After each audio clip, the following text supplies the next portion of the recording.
Buenas tardes a todos. Yo le agradezco a Leticia su presentación y quiero felicitar tanto a ella como a Esther de Frutos por haber organizado, este interesante curso que nos está permitiendo aprender tantas cosas. No sé si va esto o no va. Sí. Este interesante curso que nos está permitiendo aprender y descubrir aspectos tan diferentes de algo aparentemente tan simple. He de comentarles que en los numerosos trabajos que he tenido ocasión de realizar con la colección del Monasterio de las Descalzas, nunca o en escasas ocasiones he tenido la ocasión de estudiar alguno de los numerosos marcos que allí se conservan. Por lo tanto, este curso ha sido para mí la ocasión de reparar en aspectos muy inéditos de la colección de este monasterio en el que llevo ya bastantes años trabajando, lo cual ha sido todo un descubrimiento. Y ha llegado el día de reparar en estos marcos gracias a la celebración de este curso. Y debo agradecer a Leticia Ruiz que haya confiado en mí para mostrarles esta tarde a todos ustedes los marcos que se encuentran custodiados entre los muros del Monasterio de las Descalzas Reales. La primera imagen que les quiero mostrar es esta fotografía del año 36 que me ha evocado, no sé, una sensación muy curiosa de ver cómo hace ya muchos años el personal de la Junta de Incautación y Protección del Tesoro Artístico, que hizo una labor maravillosa que aquí el Museo del Prado se conoce bien y se ha divulgado, se dedicaron a hacer una intervención directa, inventarios en palacios, iglesias, monasterios y otros edificios incautados, con el objetivo de inventariar y conservar todas esas obras de arte. Lo curioso es que aquí pues, estas tres personas están con un cuadro y podemos ver, justo esto es en el claustro bajo del monasterio, pues muchos más cuadros, en algunos, como este de aquí, se intuye parte de la decoración, o este que tiene una tabla con todos sus refuerzos. Me ha parecido una imagen pues, de ver que muchos años después seguimos de otra manera diferente, pero preocupándonos por las obras de arte. También comentarles que la mayoría de las obras que vamos a ver son inéditas. Algunos de los marcos han sido expuestos o vistos con motivo de alguna exposición. Se ha hablado sobre todo de la pintura, de la escultura o de la estampa que albergan, pero poco se ha dicho de ellos, por lo que espero que el poder ver esta tarde una selección de todos estos marcos nos permita que puedan estar mejor catalogados y que poco a poco sean objeto de estudio en sí mismos. Imagino que la mayoría de ustedes ha visitado en alguna ocasión este monasterio, incluso puede que muchos de ustedes sean fervientes visitantes de este museo, y aún así, aún siendo buenos conocedores de esta colección y de este conjunto, muchas de las obras que les voy a mostrar les resultarán desconocidas, quizás porque hay demasiado que ver en el monasterio, también porque la visita guiada yo soy consciente de que es muy rápida, y también porque muchas de estas obras se encuentran en estancias ocultas a la visita pública. Bien, el Monasterio de las Descalzas Reales es uno de los pocos edificios. No sé, se me han bailado aquí las hojas.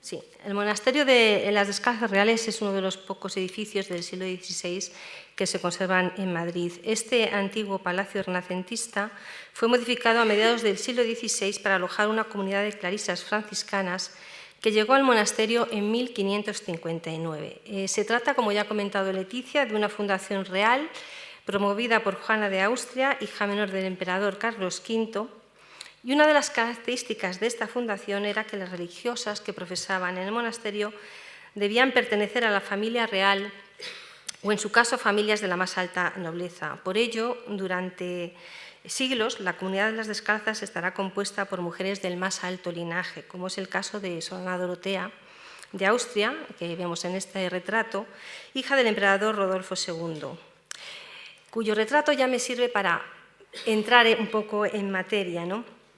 Se conservan algunas fotos antiguas que, como ya se ha dicho repetidamente en el curso, son un documento de un valor inestimable y que nos habla del cuadro, pero también del marco. En estas dos imágenes antiguas ven en la imagen de la izquierda el cuadro antes de su restauración, presentando una inscripción añadida que incluso cambia la identidad de la retratada, y un marco del siglo XVIII que no se ajusta al estilo de la pintura de este retrato realizado por Rubens.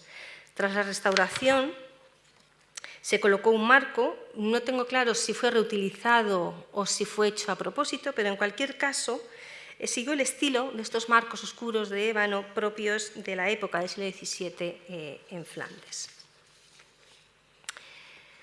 He organizado, bueno, aquí ven un detalle, y luego, como les digo, el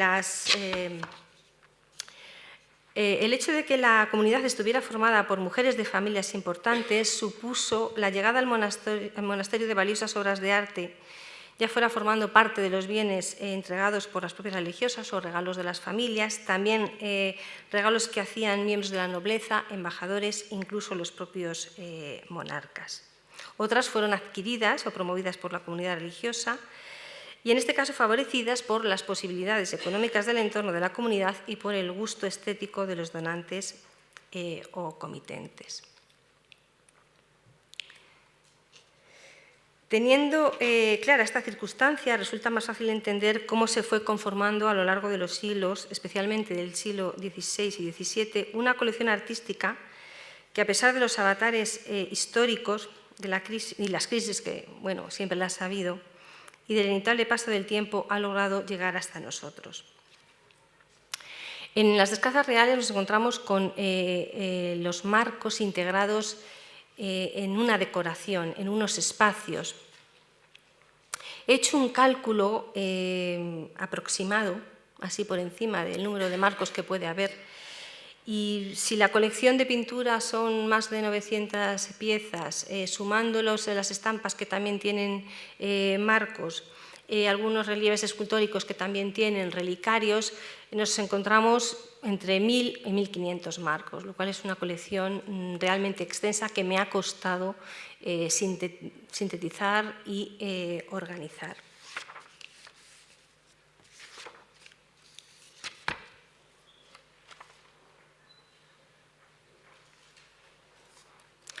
Como les digo, los marcos no están aislados, forman parte de conjuntos, agrupándose, mezclando tipologías. Todo esto tenemos que tenerlo en cuenta y además conviven con otros muchos elementos del monasterio que nos permiten ver esa relación entre las diferentes artes. Aquí les muestro unos azulejos, una pintura mural, que podrían ser perfectamente ejemplos de decoración utilizada en la realización de marcos.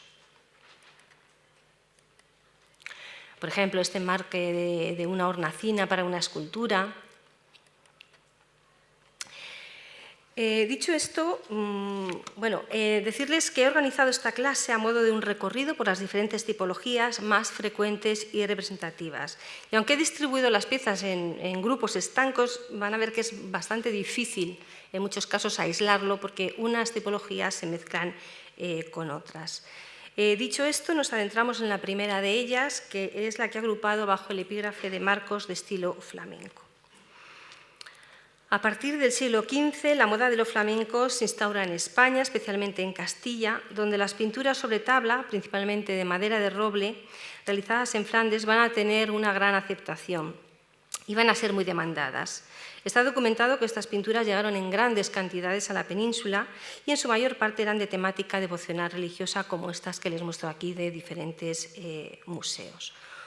Una de las tipologías propias de estas tablas flamencas lo constituyen obras de pequeño formato, en torno a unos 15 o 20 centímetros de altura, destinadas a espacios íntimos como eran los oratorios privados o portátiles o las alcobas, obras que resultaban fáciles de transportar y de las cuales se podía disponer fácilmente.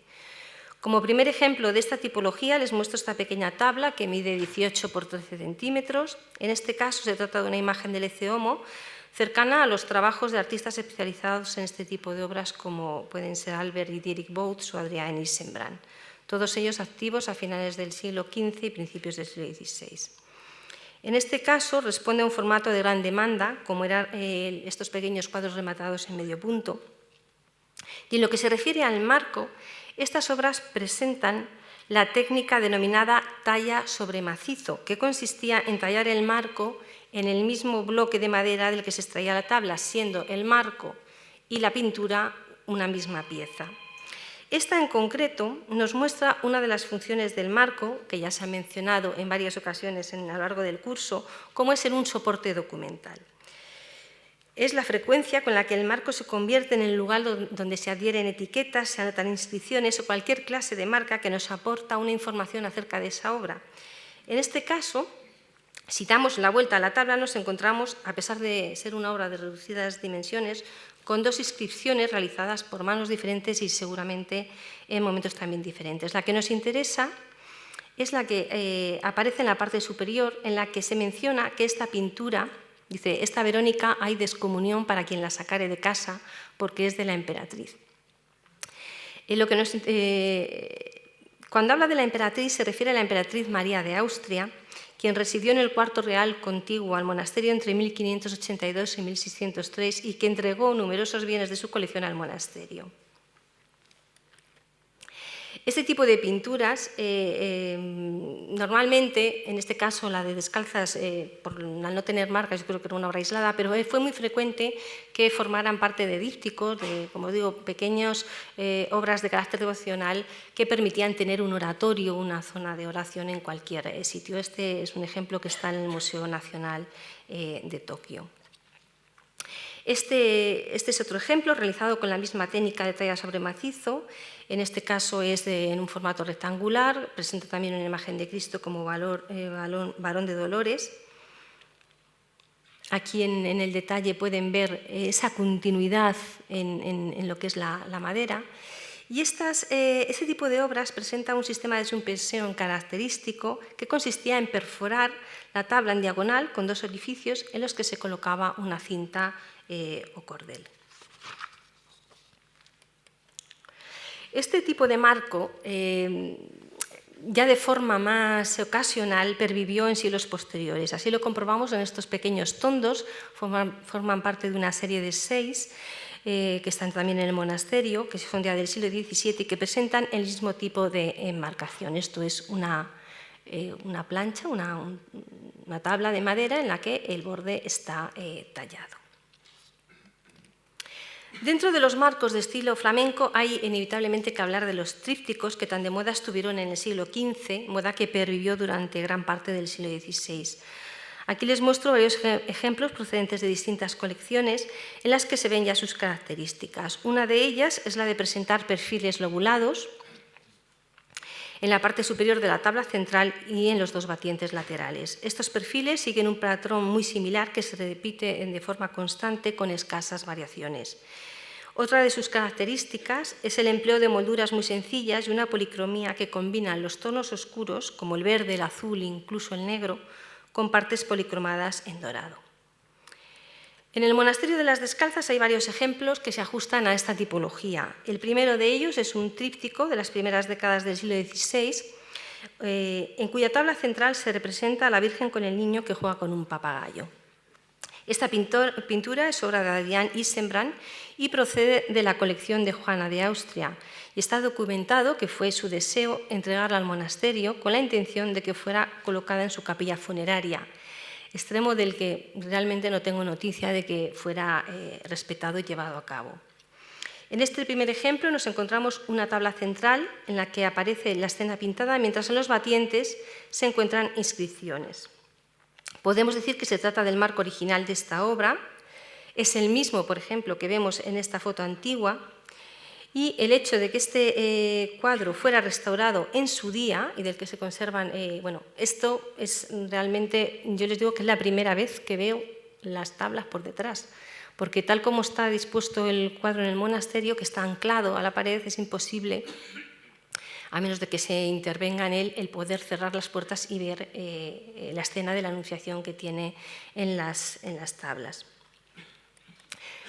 En estos detalles pueden ver, es un marco que realmente presenta desperfectos, pero bueno, eso también nos permite ver aquí, por ejemplo, que falta parte de esta moldura, se ve este refuerzo metálico, las bisagras, que son antiguas, este tipo de cortes, estos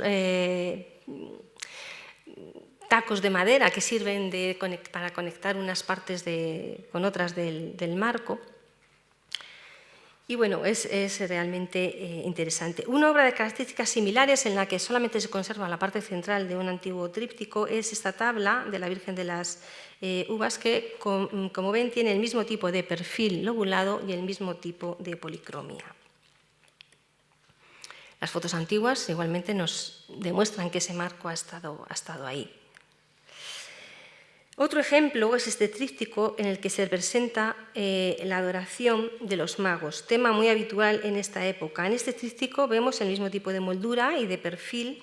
En este caso podemos observar algunos datos, algunos detalles interesantes como son las bisagras, como con forma de ganchillo, son muy largas. O los tacos de madera, como les comentaba antes, utilizados para ensamblar las diferentes partes del marco, o algunos cortes que demuestran pues, diferentes secciones de la moldura. El siguiente ejemplo es este, y presenta una historia diferente que refleja que nos encontramos ante un marco realizado ex professo para esta obra flamenca de la primera mitad del siglo XVI, pero a posteriori. En esta antigua fotografía del Salón de Reyes, tomada después de la Guerra Civil, vemos un retablo en la cabecera de la sala, este de aquí, del que forman parte varios cuadros. En la parte superior se reconoce, les presento una ampliación, pero vamos, es malísimo, se van a tener que fiar de lo que les digo. Se reconoce 3 pinturas que son las que actualmente componen este tríptico expuesto en la sala de pintura flamenca. Esto nos indica que estas tablas fueron colocadas en este retablo, desconocemos en qué fecha y por qué razón se colocaron allí, fueron retiradas en fechas pues, desde después de la Guerra Civil hasta el año 60, que es cuando se abre el monasterio a la visita pública, fueron restauradas, por ello tenemos estas fotos que nos permiten ver la obra sin marco, las tablas laterales, los batientes. En este caso, la parte posterior de estos batientes siempre muestra marmorizado. Y también una foto antigua que nos muestra el marco que se hizo, pues como les digo, pues en los años a lo mejor 50, pero bueno, con bastante buen criterio y bien adaptado a esta obra, que así es como la pueden ver actualmente en el monasterio. Dentro de esta tipología, y también formando parte de un tríptico, está este cuadro que es una de las numerosas copias del remate del Políptico de San Bavón de Gante. Aunque presenta un perfil algo diferente, sigue mostrando esas líneas curvas tan características de este tipo de marcos, al igual que la misma policromía. Les enseño una foto antigua que casi se ve mejor que la que tenemos de inventario. En este caso, el marco conserva parte de las antiguas bisagras, aquí las ven, con las que se fijaban las puertas. Y en este detalle del lateral, aparte de ver esta bisagra, vemos este corte, este detalle, que es típico de este tipo de marcos, en los que la parte inferior, esta parte inferior, tenía una forma de talud o vierteaguas. Quiero mostrarles, a modo de curiosidad y para también situar este tipo de obras, este cuadro en el que se representa el interior de la Catedral de Amberes, en el que podemos ver este tipo de trípticos en su contexto y tal como eran utilizados, formando parte de altares y capillas, aquí los vemos, aquí ven uno, aquí al fondo, bueno, en esta ampliación que está un poco borrosa, pero pueden ver mucho mejor este tipo de trípticos que eran abiertos y cerrados según se estuviera utilizando ese altar. Y aquí, por ejemplo, ven un díptico, otra tipología de este momento. Aquí, por ejemplo, ven uno cerrado.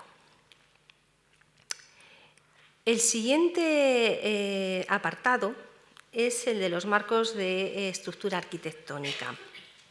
En la primera mitad del siglo XV, durante el Renacimiento italiano, especialmente en Venecia y en Florencia, se desarrolló un tipo de marco inspirado en estructuras arquitectónicas clásicas, llamado a tabernáculo o a edícula. Supuso una verdadera revolución en la historia del marco y el propio Alberti habló de este tipo de marcos, definiéndolo como la ventana abierta por donde se miraba aquello que debía ser pintado. Aquí pueden ver un ejemplo de esta tipología realizado en Venecia a principios del siglo XVI. Y este tipo de marcos, cuya estructura pueden ver en este esquema en el que se recogen los diferentes elementos que pueden componerlo, supuso una relación mucho más estrecha entre arquitectos y entalladores, ya que los elementos empleados en su factura procedían directamente del campo de la arquitectura. No hay nada más que fijarse en la misma propia puerta del monasterio. Y si hacemos una composición, pues lo que estamos viendo es ya esos elementos que en esta época se utilizan para realizar un marco. Estos marcos se han realizado en diferentes épocas, han pervivido hasta la actualidad y se destinaban tanto para enmarcar pinturas, pero también relieves y espejos. Fueron muy apreciados en el siglo XVI y fueron muy difundidos en Francia, en Inglaterra, en Alemania y, por supuesto, en España, en donde incluso fueron fabricados. Les muestro también este ejemplo curioso de factura alemana porque es un caso en el que se conoce el nombre del artista que hizo el marco, en este caso Stefan Rothaler. En el monasterio de las Descalzas solamente se conserva un ejemplo de esta tipología, que además me ha presentado bastantes dudas que quiero compartir con ustedes. En origen, y como vemos en esta foto realizada antes de la Guerra Civil, se trataba de un tríptico, pero después de la guerra el cuadro regresó al monasterio, pero sin las dos puertas. Como les digo, realmente sigue este tipo de tipología. En él hay elementos que hacen referencia a modelos renacentistas tomados de la antigüedad, que era lo que se llamaba la decoración a la antica. Como ejemplo les muestro estos, por ejemplo, está la fuente de Carlos V en la Alhambra, ¿no? Este tipo de querubines, los angelotes con roleos, los mascarones. Pero como les digo, yo no sé si es que está a lo mejor muy repintado o no sé, o tiene alguna intervención, pero tendría que verlo un especialista para realmente decir si se trata de una obra del siglo XVI o es una recreación posterior. En cualquier caso, reúne todos los requisitos de este tipo de obras. El siguiente apartado es, desde luego, uno de los más conocidos, de los más frecuentes y, bueno, no podía por ello dejar de mencionarlo.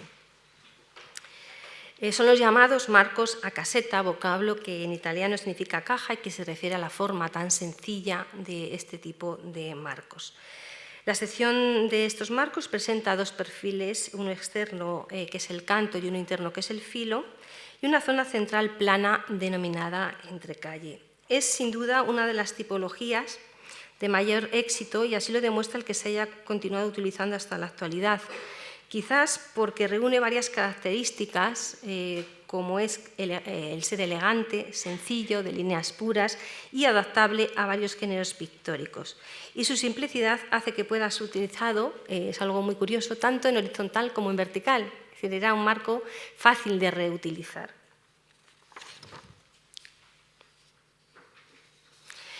Este tipo de marcos surge en Italia en época muy temprana y se extiende por Europa, especialmente en Flandes. Fue mucha la demanda que hubo en España, por lo que incluso se llegaron a hacer en talleres españoles. La amplia entrecalle se convirtió en un espacio perfecto para incluir diferentes tipos de decoración, aspecto que nos permite hablar a su vez de diferentes tipos o modelos. Aquí les muestro tres ejemplos del monasterio muy sencillos. El único que presenta un poco de decoración con unas hojas y unas cuentas y unos bizcochos es este, pero son ejemplos bastante sencillos. Muchos de estos marcos presentan la entrecalle decorada con motivos vegetales más o menos esquematizados a base de roleo, ramajes, hojas.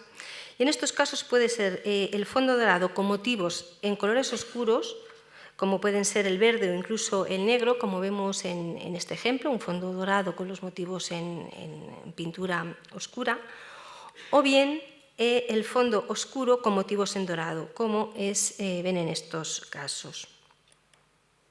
Son muchos los marcos de esta tipología que hay en las descalzas, muchísimos. No he alcanzado a ver cuántos son.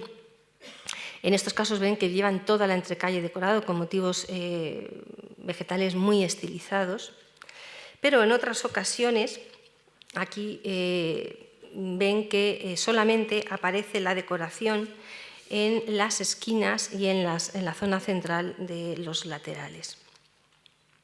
La técnica empleada para realizar los motivos puede diferir de unos ejemplos a otros.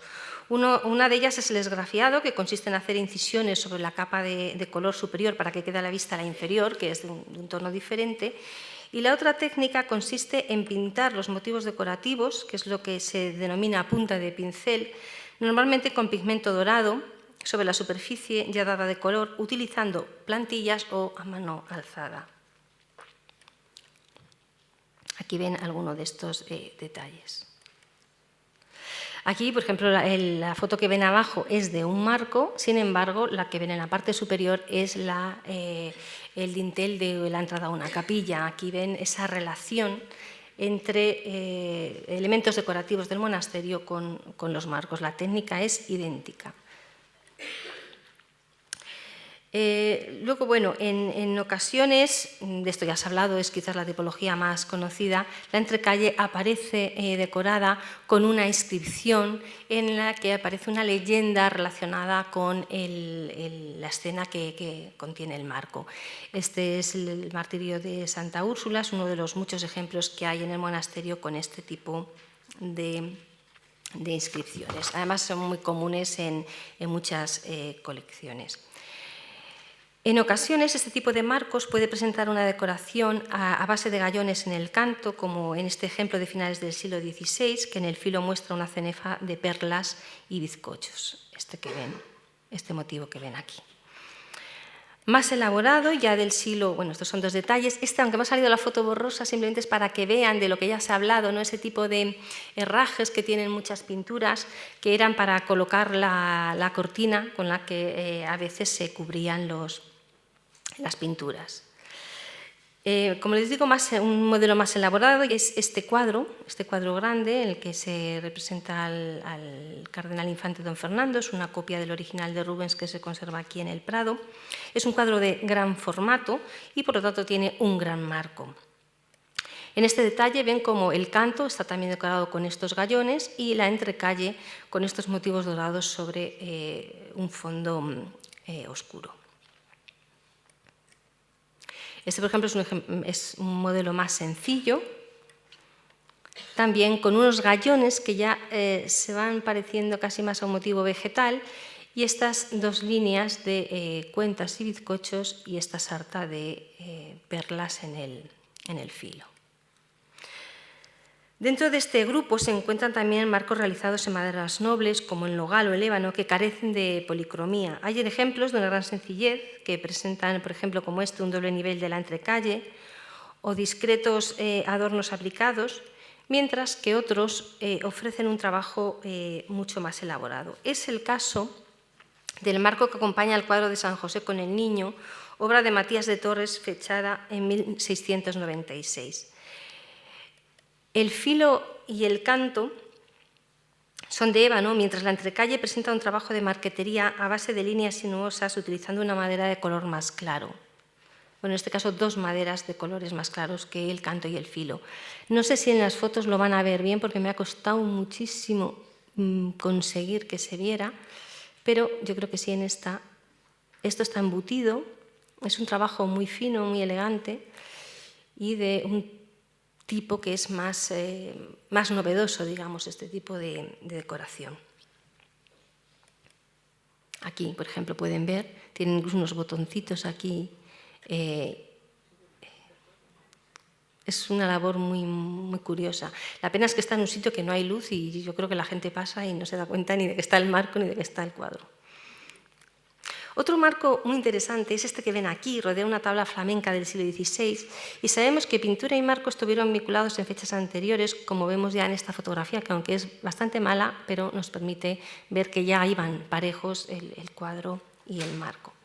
Se trata de un marco de nogal con la entrecalle decorada por láminas de madera de raíz, que a su vez están perfiladas por finas tiras de madera, algunas de ellas más oscuras.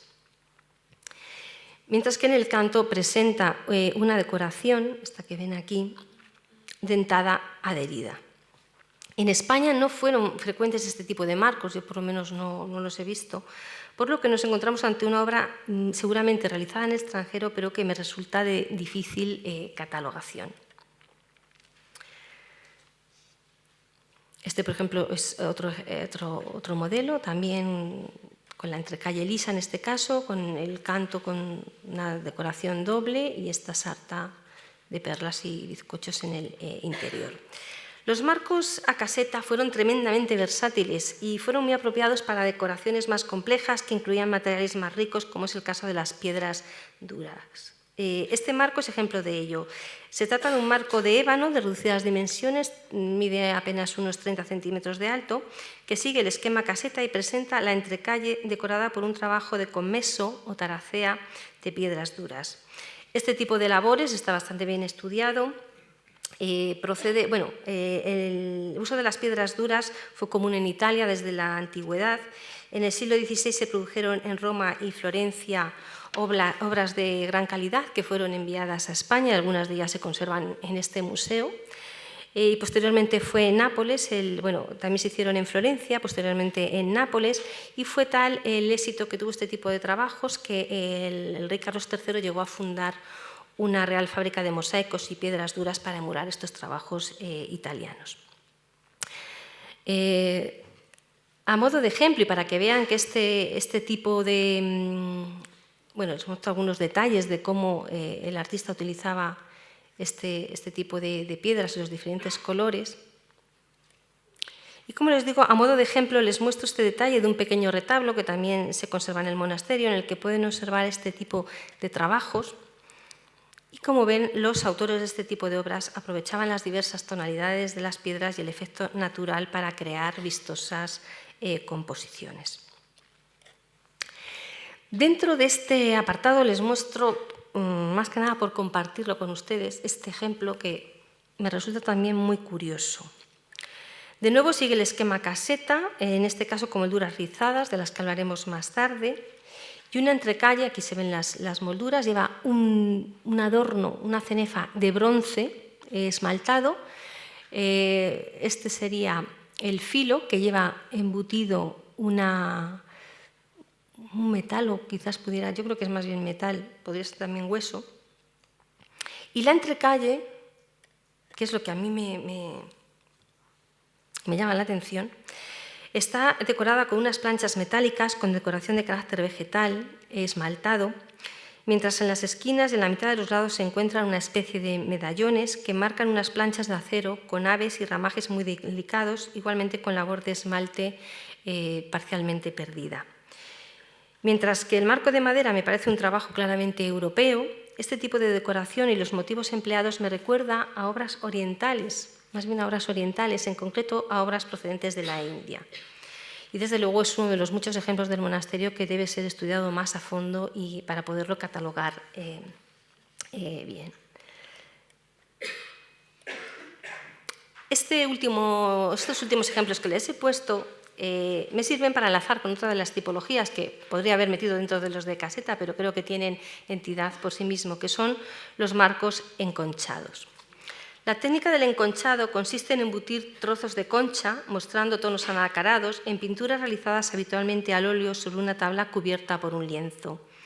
El uso del nácar como elemento decorativo ha estado presente en diferentes épocas. Este material procede de la superficie interna de las conchas de determinados moluscos pertenecientes a la familia de las ostras, que se localizaban en mares de Australia, en el Golfo de México o en el Golfo Pérsico. El hecho de ser un material brillante e iridiscente que presenta una gran variedad de tonalidades y reflejos hizo que fuera muy apreciado. Esta técnica que les muestro es propia del arte virreinal mexicano y se desarrolló durante los siglos XVII y también en el XVIII. Los cuadros así realizados llevaban marcos hechos ex professo para ellos, en los que se utilizaban igualmente el nácar, trabajado también en la técnica del enconchado. Pero también otras más complejas y elaboradas que permitían mayores posibilidades decorativas. Esta técnica ha sido estudiada por varios especialistas que apuntan la influencia de las obras lacadas orientales que mostraban ya incrustaciones de nácar o madreperla y que llegaban a México en grandes cantidades en la famosa nao de la China.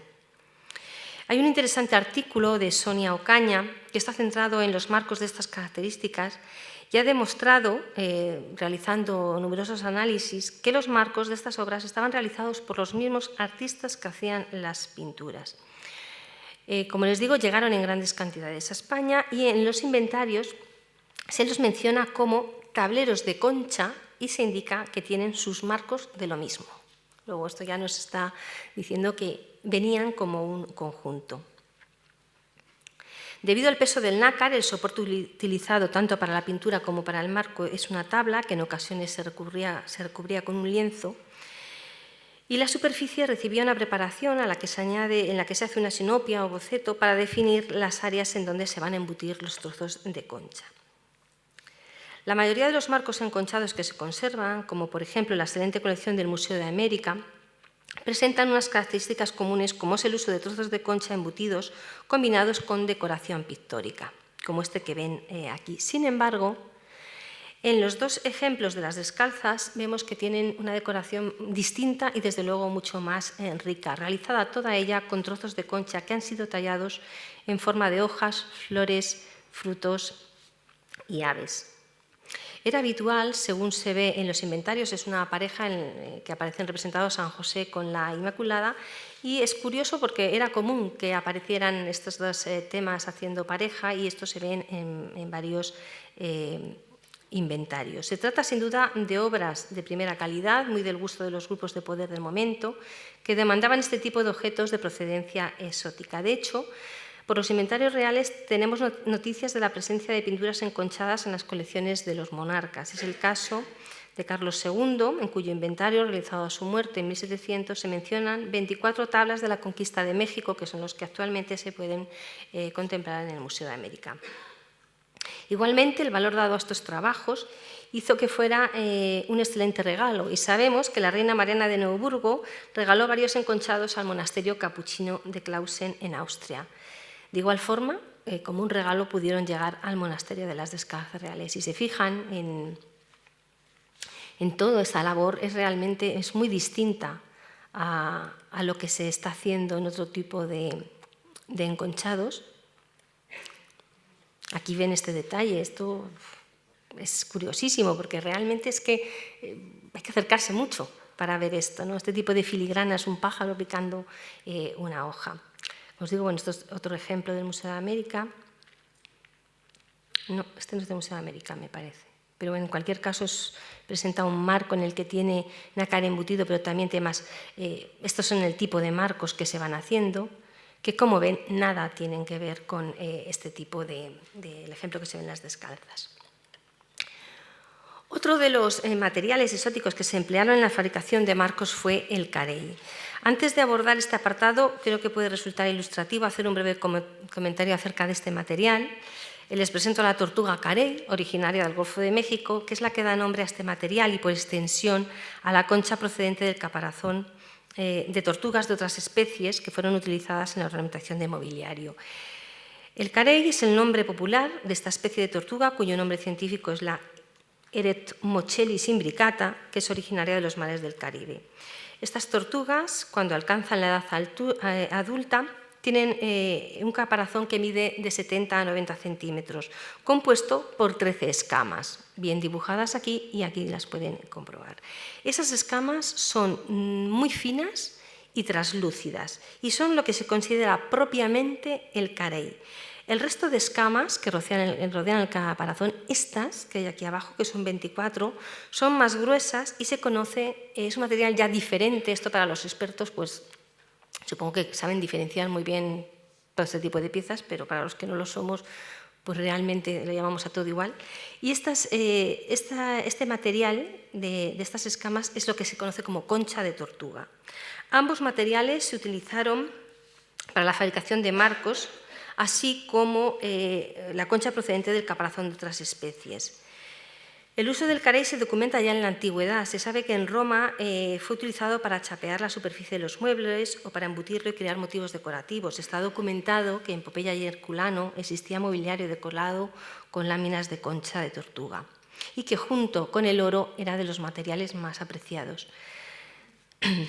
A partir del siglo XVI, y por influencia americana, se extiende a partir de España por toda Europa. Y se extiende, como digo, por toda Europa y serán en los talleres de los Países Bajos y de Italia en los que se especialicen en la fabricación de mobiliario y, por supuesto, de marcos con placas de carey aplicados. Pero el momento de mayor apogeo de este tipo de obras es en el siglo XVII, cuando se usa en marcos de ébano, también en mobiliario, como pueden ver en estos dos ejemplos también del Monasterio de las Descalzas, y era común aplicar una capa de pigmento rojo en la madera para dar más luminosidad al carey, que en ocasiones presentaba una gran transparencia. Este apartado es uno de los más interesantes dentro de la colección del monasterio. Hay numerosos ejemplos y numerosas tipologías. Y en ello se ve claramente la relación que existe entre el marco y otras artes decorativas. En primer lugar, les muestro esta pareja de marcos hornacina, pensados para exponer esculturas de pequeño formato, que miden unos 30 centímetros de alto, pero a pesar de ser piezas de reducidas dimensiones, presentan un cuidado trabajo. Están realizados en madera cubierta por láminas de madera ebonizada, láminas de carey con incrustaciones de metal y un espejo en el fondo.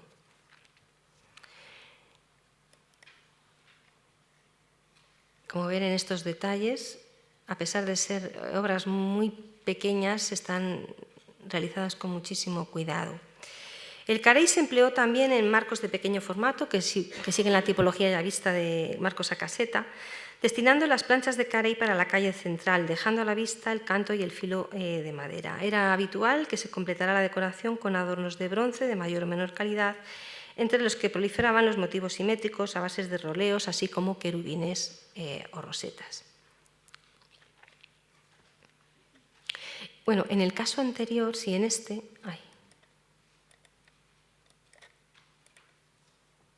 Justo, esta pequeña pareja de marcos vemos que albergan unas estampas de factura posterior, lo cual nos indica que fueron reutilizados, pero seguramente originariamente estuvieron destinados a marcar estampas dado su pequeño tamaño. Les muestro algunos detalles, el tipo de suspensión que tienen. También forman pareja estos dos marcos de mayores dimensiones que marcan dos cobres con representaciones del Ángel de la Guardia y de Santa Dorotea, dos advocaciones de gran importancia en el Monasterio de las Descalzas. El concepto es idéntico al anterior, pero la factura es de mayor calidad. Las planchas de carey están en este caso ligeramente curvadas, dos finas cenefas de bronce delimitan estas planchas y en los ángulos encontramos una decoración de aplicaciones de bronce de factura muy delicada. Otra pareja muy interesante es esta que vemos aquí, también de pequeño formato, que albergan estampas de San Francisco Javier y de San Ignacio de Loyola. Son marcos de una gran calidad, realizados con muy buena técnica, materiales de primera clase y con un cuidado diseño. Al observarlos, hay dos características que me han llamado la atención y que me hicieron... Bueno, aquí les pongo un ejemplo del uso del carey también en otro tipo de piezas del monasterio. Y como les digo, al observar más detenidamente estos cuadros, hay algunos aspectos que nos dan información, como les digo. La primera característica es la forma en que está trabajada la parte posterior, con una decoración también realizada con planchas de carey y finas tiras de hueso embutido, algo que resulta poco habitual para la parte trasera de un marco. Y la segunda es estas marcas que les he marcado, que ambos marcos presentan en sus laterales y que son reflejo de unas antiguas bisagras. Teniendo en cuenta estas dos circunstancias, creo que se trata de un díptico, pieza que pudo hacerse con motivo de la canonización de San Ignacio de Loyola y San Francisco Javier en 1626 por el Papa Gregorio XV. Este tipo de piezas, estos dípticos conmemorativos, que eran recordatorios, eran habituales, y de hecho en las descalzas hay otro ejemplo, en este caso realizado en bronce, que recuerda la canonización de San Ignacio de Loyola y de Santa Teresa de Jesús. El carey se utilizó también en la fabricación de marcos combinándolo con otro tipo de materiales. Este es un ejemplo, un marco que salió a subasta en el que se combina el ébano con las planchas de carey y en este caso con hueso. Esta técnica se realizó también en Nueva España y de hecho se importaron también muchas obras. En las descalzas hay este ejemplo, este interesante ejemplo, en el que presenta una taracea de carey y de hueso. Aquí les muestro algunos ejemplos de cómo está trabajado. Incluso lo que es el lateral presenta tiras de hueso embutido. Y este tipo de piezas se puede relacionar con estas piezas que se hacían en México, en la Nueva España, como destinado a un espejo en el que se combina también el hueso, el carey y también el nácar. Aquí ven un detalle de ese retablo que les he mostrado antes, de cómo se trabaja el hueso combinado con el carey. No sabría decirles el tamaño de esta pieza, pero es realmente pequeña. Para finalizar este apartado quiero mostrarles una obra más sencilla que presenta una calle, la entrecalle cubierta con planchas de carey, en este caso rizado mediante la acción del calor. Y este ejemplo nos permite ya enlazar directamente con otra tipología muy extendida, que es la de los marcos de ébano rizados.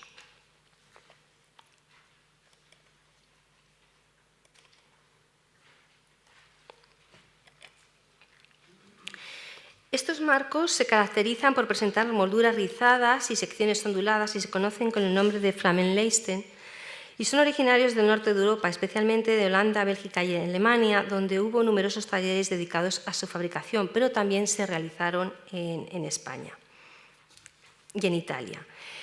En España tuvieron una gran aceptación, tal y como reflejan los datos documentales.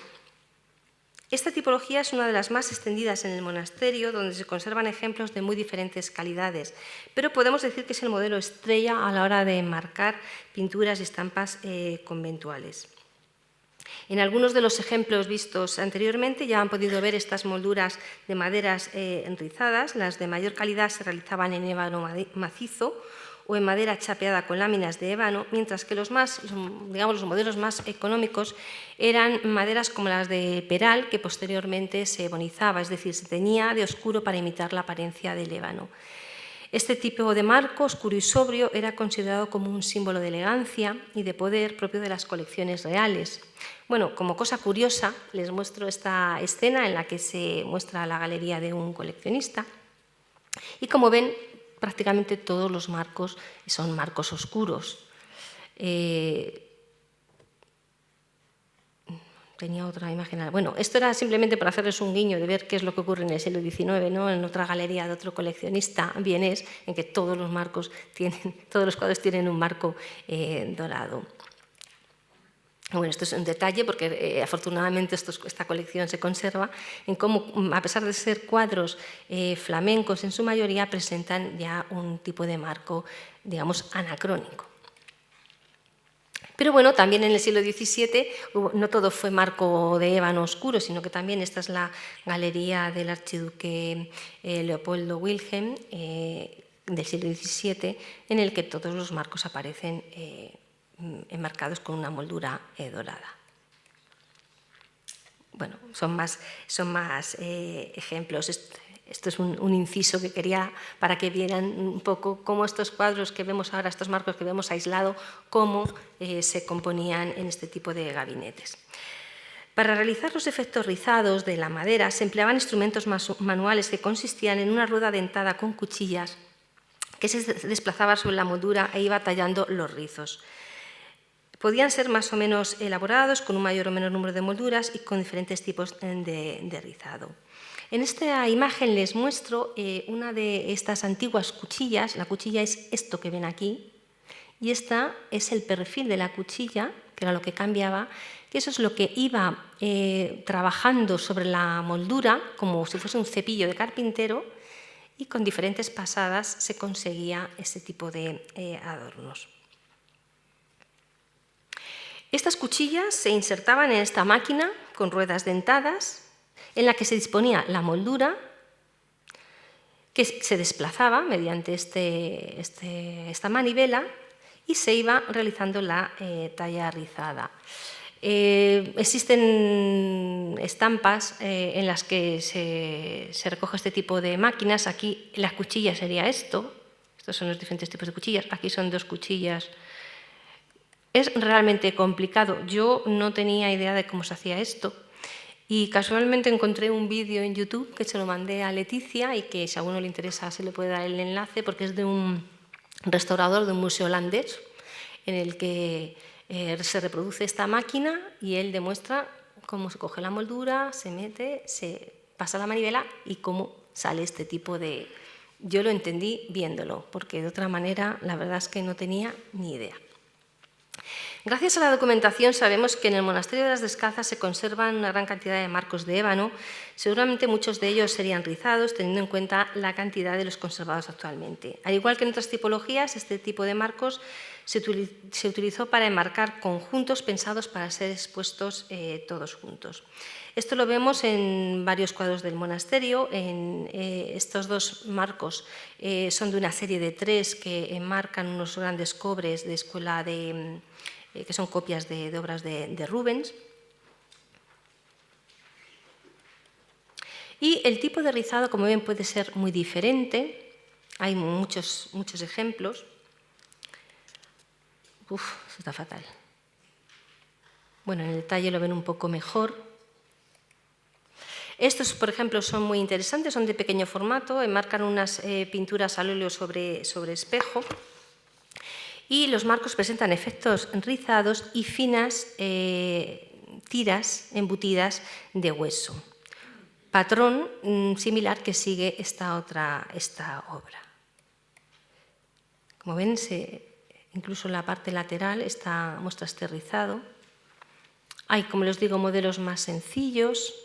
Todo esto responde a diferentes modelos de cuchillas, que, bueno, había infinitos modelos.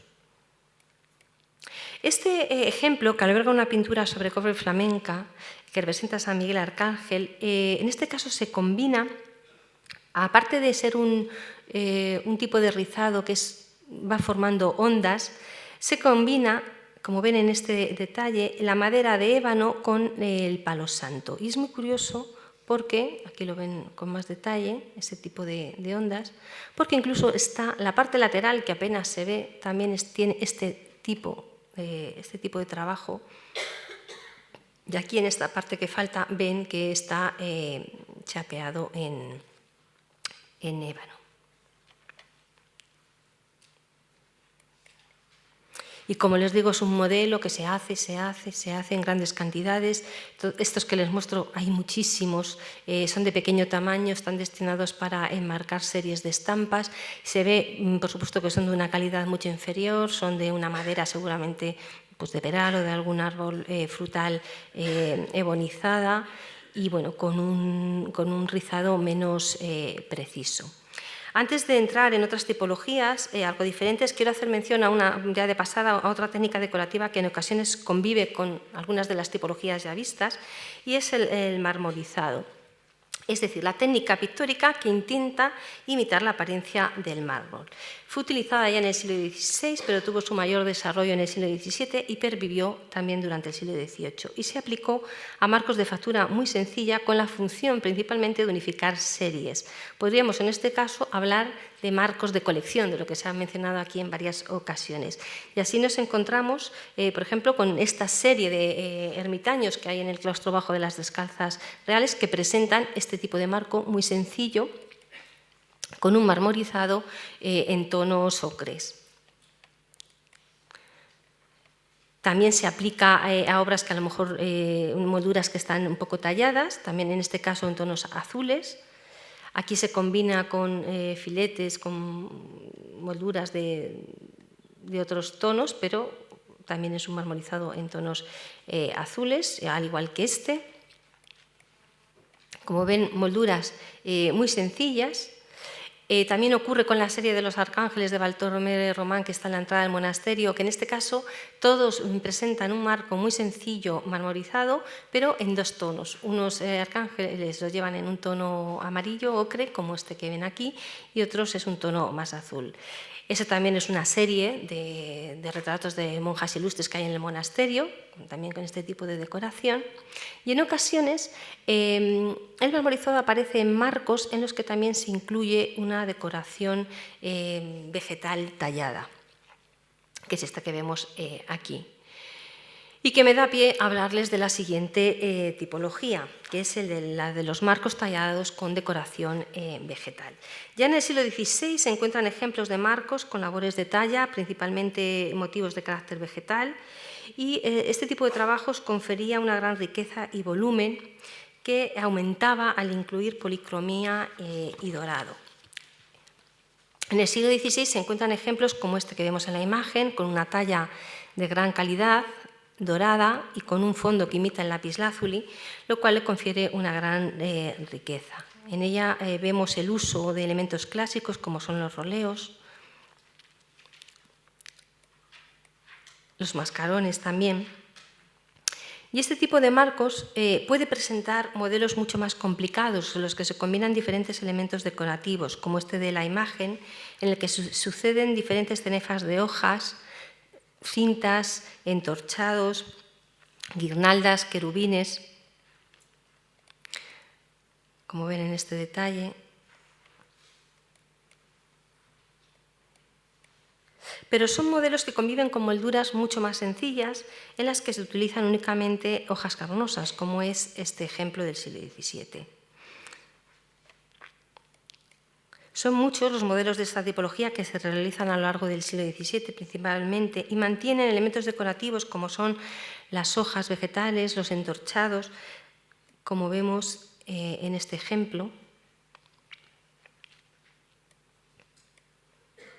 Este, por ejemplo, es un marco, esto no es de la colección de las descalzas, pero un marco italiano tallado que bueno, recuerda a este tipo de obras.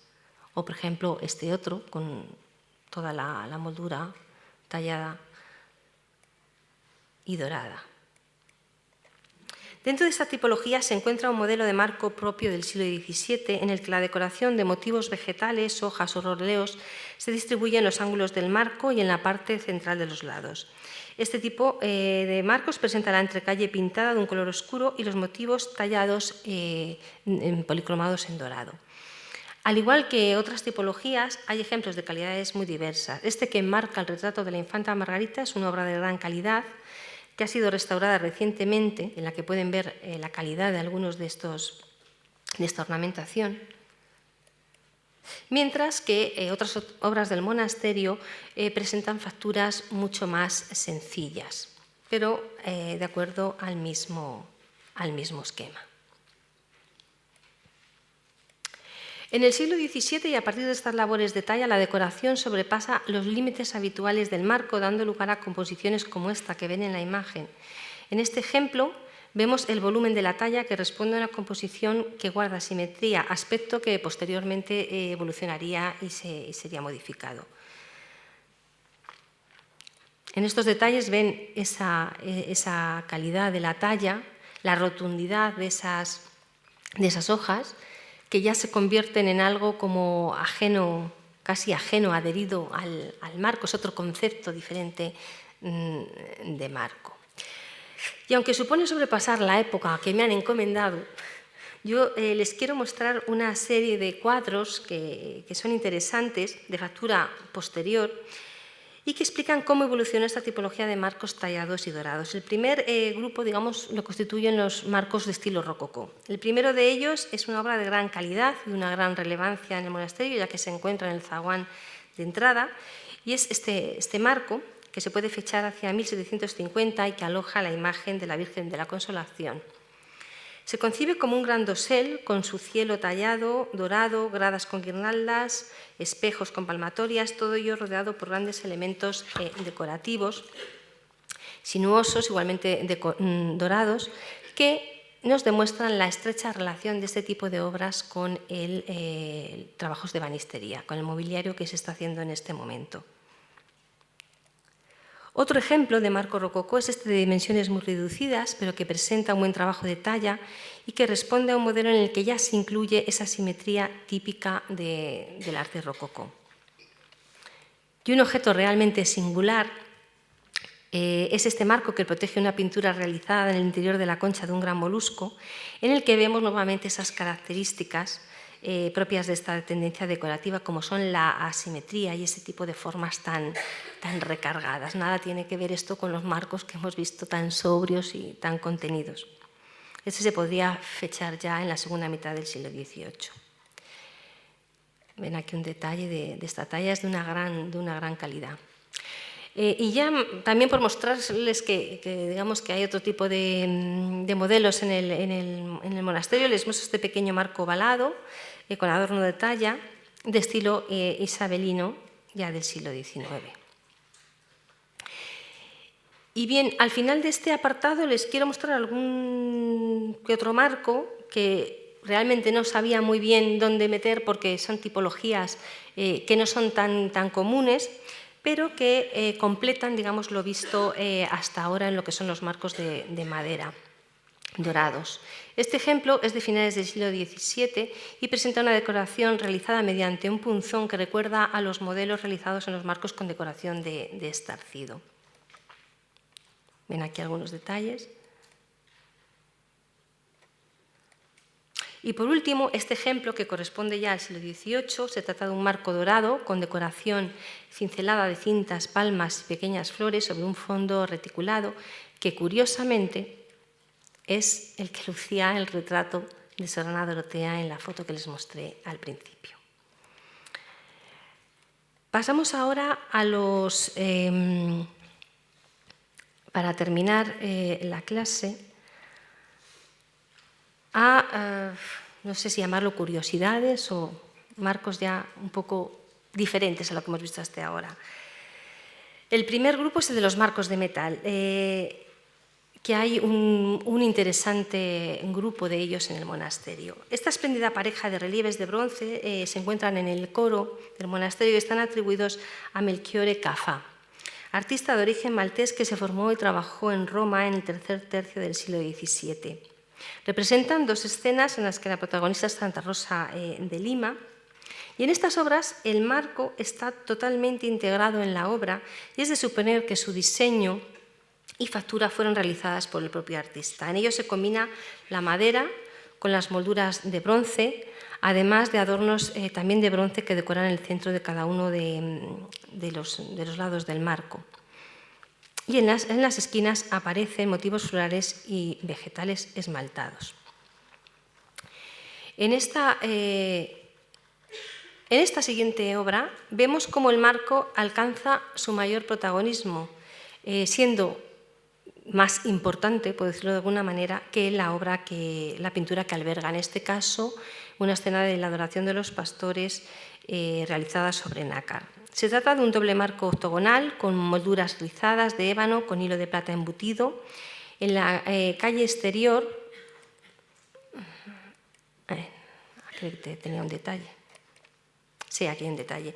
En la calle exterior está cubierta por una lámina de metal dorado en la que se suceden tecas con reliquias y esta plancha está labrada y adornada también por cabujones. En torno a la pintura se encuentra otra plancha, aquí lo pueden ver, de metal dorado igualmente decorado con motivos vegetales y de nuevo aparecen pequeñas tecas para reliquias. Todo el marco está rodeado por adornos de bronce y plata con querubines, elemento muy común en las obras del siglo XVII. Este, por ejemplo, es otro marco que hay en el Monasterio de la Encarnación, pero pueden ver, si se fijan en los adornos de los querubines, es que es prácticamente el mismo esquema y son de la misma época. De similar factura es este marco realizado para una pintura sobre alabastro en la que se representa la muerte de San José. De nuevo, se trata de un marco con molduras de bueno rizado, calle con lámina de metal dorado, posiblemente cobre, y adornos en plata y cabujones con cristales. Mientras en la parte interna del marco, de nuevo vemos el empleo de una plancha de metal dorado con roleos, decorado con roleos y tecas con reliquias.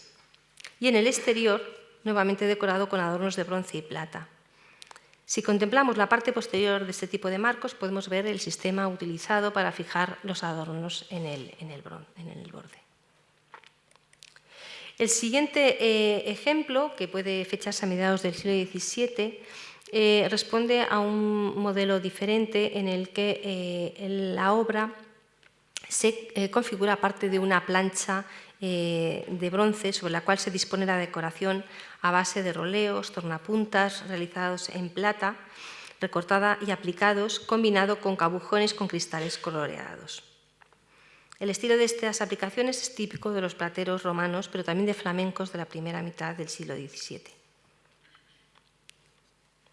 Este tipo de piezas ha sido considerado por los especialistas como obras de origen romano, que en ocasiones eran utilizadas como regalos pontificios a príncipes y embajadores, tal vez este fue el modo en el que llegó al monasterio, y aparecen mencionadas en los inventarios como quadri romanos. El metal también fue el material básico para la realización de unos marcos de gran vistosidad. Me refiero a los realizados con adornos de coral. El trabajo en coral se desarrolla principalmente en el siglo XVI en Italia, sobre todo en Sicilia, donde fue habitual la recolección de este material y su manufactura. Destaca la ciudad de Trapani, donde están los mejores talleres. Estas obras se realizaban normalmente en bronce dorado, aunque también llegaron a realizarse en plata, y los maestros cortaban los trozos de coral y los iban acoplando con diferentes técnicas a estas obras. Este primer ejemplo que les muestro, yo sé que en estas imágenes es difícil saber la medida de cada una, las dimensiones de cada una de las obras, pero esta es una pieza realmente grande, yo creo que mide más de 1 metro de alto. Como vemos, lo que es el marco, estrictamente dicho, sigue el modelo a caseta y está decorado con piezas de coral junto a elementos esmaltados en blanco y azul que imitan el lapislázuli. Como les digo, en la factura de estos marcos se empleaban varias técnicas. Una de ellas, que es la que vemos aquí, esta que también se ve aquí, es la llamada retroincastro, que consiste en perforar la tabla del cobre dorado y encajar pequeñas piezas de coral tallado. Todo el marco está rodeado por una crestería de roleos, rosetas y elementos vegetales, todo ello realizado en bronce, y como podemos ver en la parte posterior, el reverso de este tipo de obras también estaba decorado por una plancha de bronce sobre dorado con decoración de rameado a buril. Y les muestro un detalle de cómo se componían, casi era una labor mecánica el componer esta serie de marcos. Este tipo de obra se puede fechar en el siglo XVII y es curioso porque hay piezas documentadas desde la década de los 30 hasta la de los 80, lo que nos demuestra que fue una moda, un estilo de obras que pervivió bastante en el tiempo.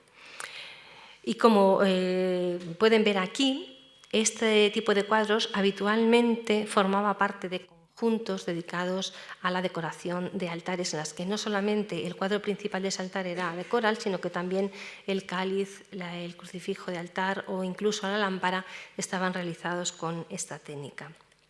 Otros marcos de procedencia igualmente siciliana es este que les muestro aquí, forma pareja con otro de idéntica composición. En este caso, digamos que son unos 35 centímetros aproximadamente lo que tienen. Y en este caso, además del bronce y del coral, se incluye el uso del nácar. Como ven, la parte de atrás también trabajada con muchísimo detalle. Y por último, les quiero mostrar este interesante marco de factura realmente sencilla. Lo que es el marco de madera no tiene ningún interés, pero me ha llamado la atención esta especie de passepartout realizado con una plancha de metal dorado, en el que aparecen cincelados motivos decorativos realizados con una gran destreza, lo que me ha llegado a pensar que lo mismo es una parte reutilizada de un marco de mejor calidad, porque realmente hay un contraste tremendo entre la calidad del marco de madera y este trabajo que, como ven en los detalles, es de bastante calidad. Bien, el metal también se utilizó para realizar marcos curiosos, como son los que se realizan en serie para estampas que conforman un Vía Crucis. Les muestro dos, pero están los 14. En este caso consiste simplemente en un ligero festón que marca la estampa.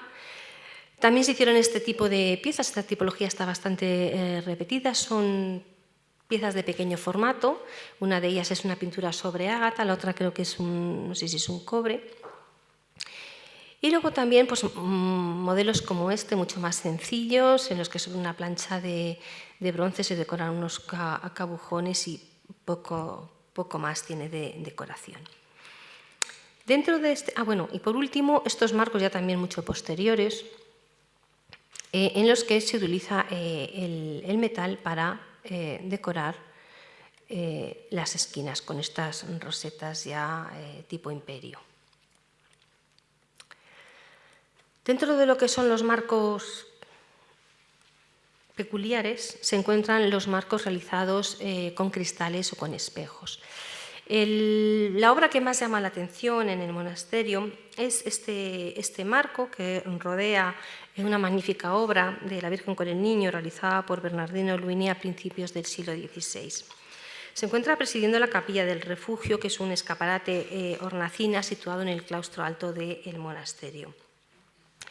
Nos encontramos ante una pintura de gran calidad de este pintor cercano al círculo de Leonardo da Vinci, y es curioso ver cómo no me los he mirado todos, pero me he leído unos cuantos estudios sobre el cuadro, no se dice absolutamente nada del marco. Pero es cierto que este marco está asociado a esta pieza seguramente desde que llega a las Descalzas.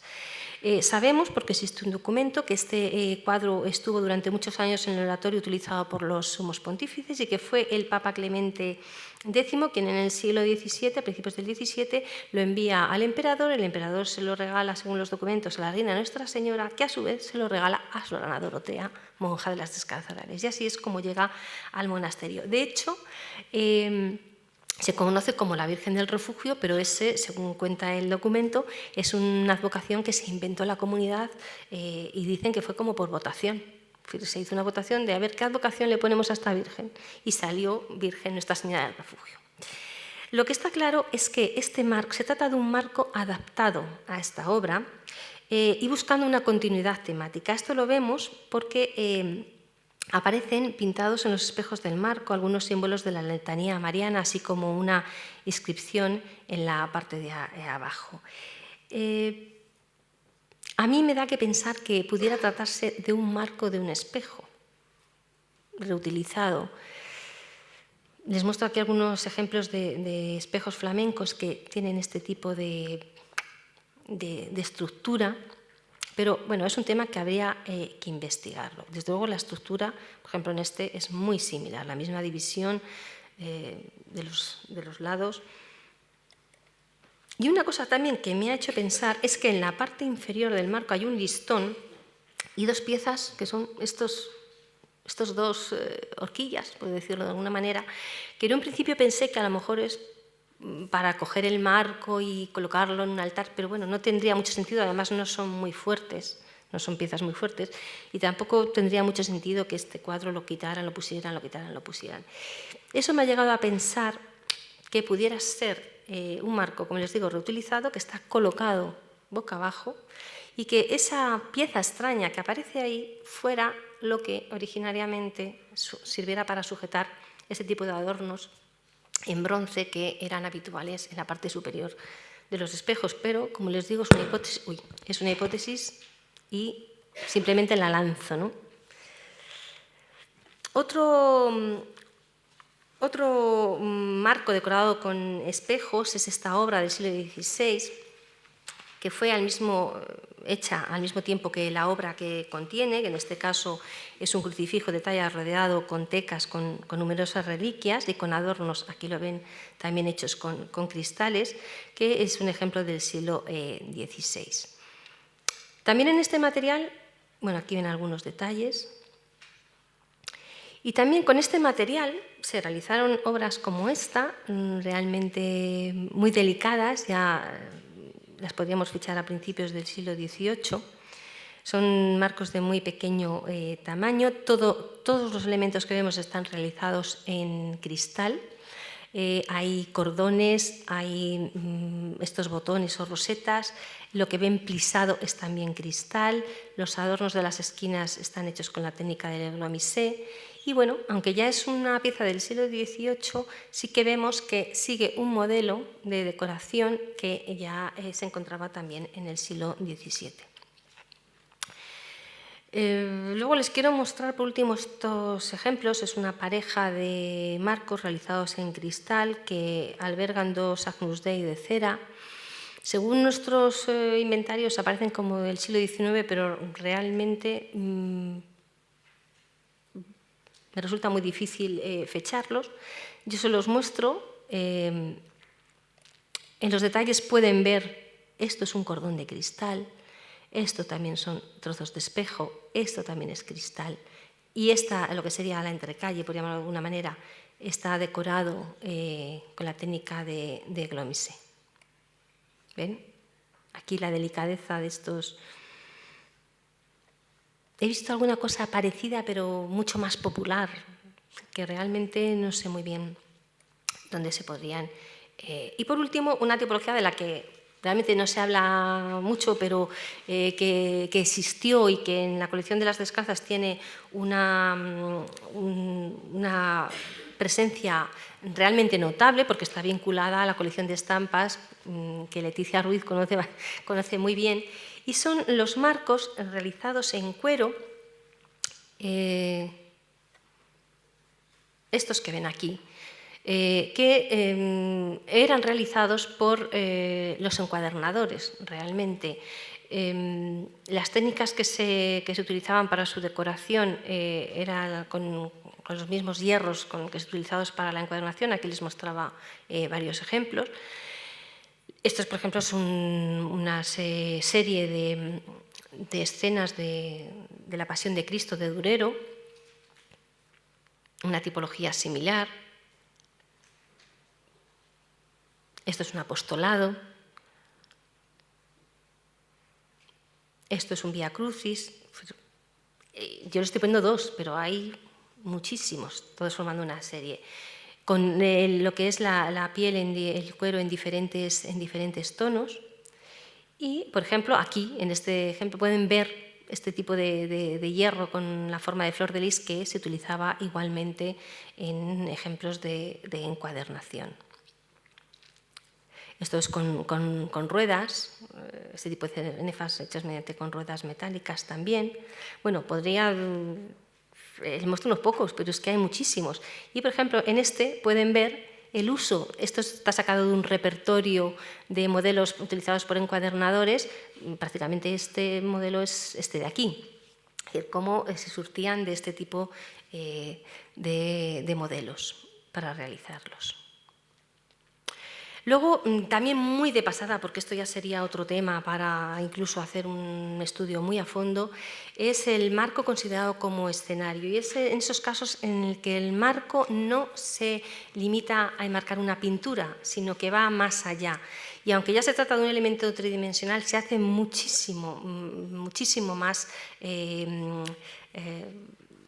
grande, digamos, tiene mayor protagonismo.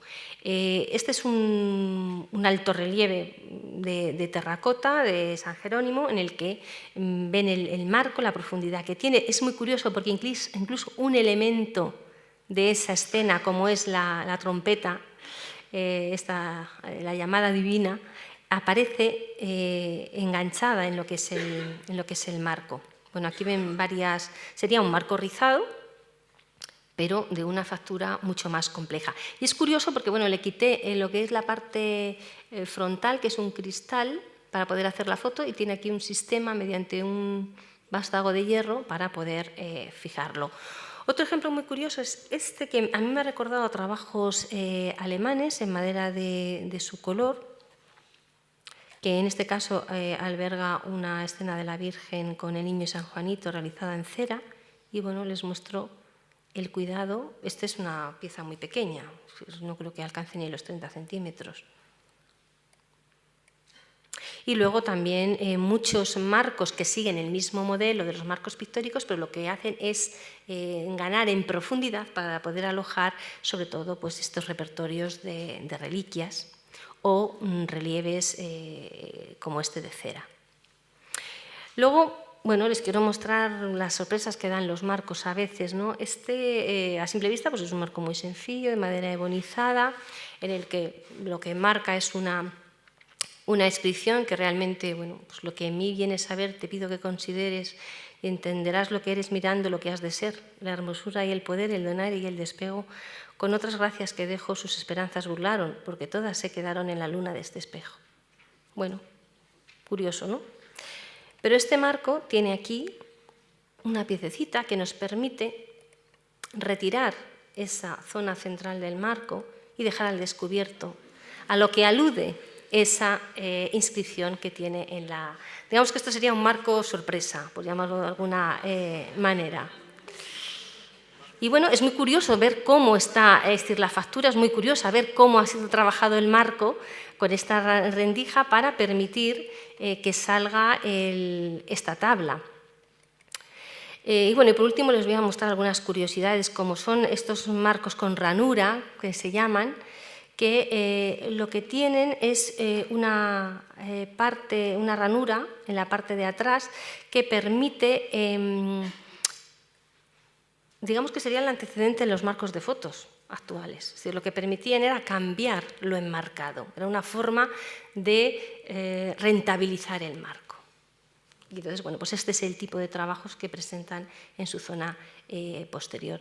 Y luego, bueno, pues gracias a haber tenido que preparar esta clase, yo lo que he podido ha sido descubrir cosas que realmente desconocía y que gracias muchas veces a personas mucho más expertas que yo he tenido ocasión de averiguar lo que eran, ¿no? Como en este caso, este tipo de piezas metálicas que son tiradores, son unos largos tornillos que servían para en marcos, sobre todo de gran tamaño, ensamblar una parte con otra. O, por ejemplo, la gran variedad de sistemas de suspensión que hay. Pero bueno, en todo caso, hay que mirar el marco por delante, por detrás, analizar todo lo que aparece en ellos, como son etiquetas, algo que ya se ha comentado en este curso, los clavos, todo tipo de enganches, porque todo ello nos va a contar mucho de la historia de estas obras tan sencillas pero tan realmente complejas. Muchas gracias.